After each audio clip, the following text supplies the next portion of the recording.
Akar yang kuat. Ada dua orang tua yang hidup bertetangga. Keduanya sama-sama sudah pensiun. Yang satu, Marco, adalah pensiunan guru. Satunya lagi, Thomas, adalah pensiunan karyawan bank. Mereka berdua sama-sama memiliki kebun tanaman di belakang rumah. Marco biasanya hanya menyirami tanaman di kebunnya dengan sedikit air. Sementara Thomas akan menyirami tanamannya dengan air yang sangat banyak. Terlihat jelas sekali bedanya.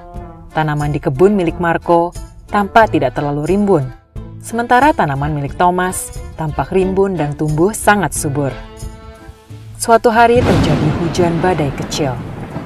Hujan badai itu tidak terlalu besar, namun berlangsung semalaman. Pagi harinya, seluruh tanaman rimbun di kebun milik Thomas rusak. Hampir semua tanamannya telah tercabut akarnya akibat hujan badai semalam. Sementara tanaman di kebun milik Marco yang jarang disiram justru tetap tegak berdiri. Thomas heran, bagaimana tanaman milik Marco yang hanya sedikit disiram bisa bertahan dari badai.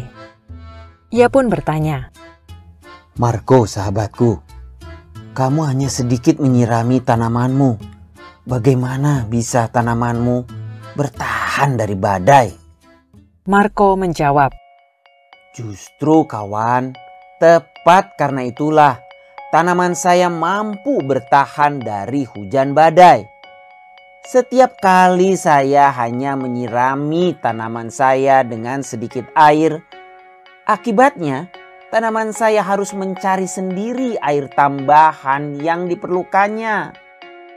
Yang pada akhirnya membuat akar tanaman saya terus berkembang jauh ke dalam tanah dan juga menjadi sangat kokoh. Karena itu, ketika badai datang menerpa, akar yang kokoh itu membuat tanaman saya mampu bertahan tetap berdiri."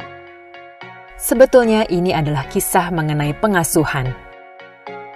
Jika seorang anak terbiasa diberi kemudahan, mereka tidak akan pernah tahu apa artinya perjuangan. Dan ketika cobaan datang dalam kehidupan, mereka akan bingung bagaimana harus menghadapinya.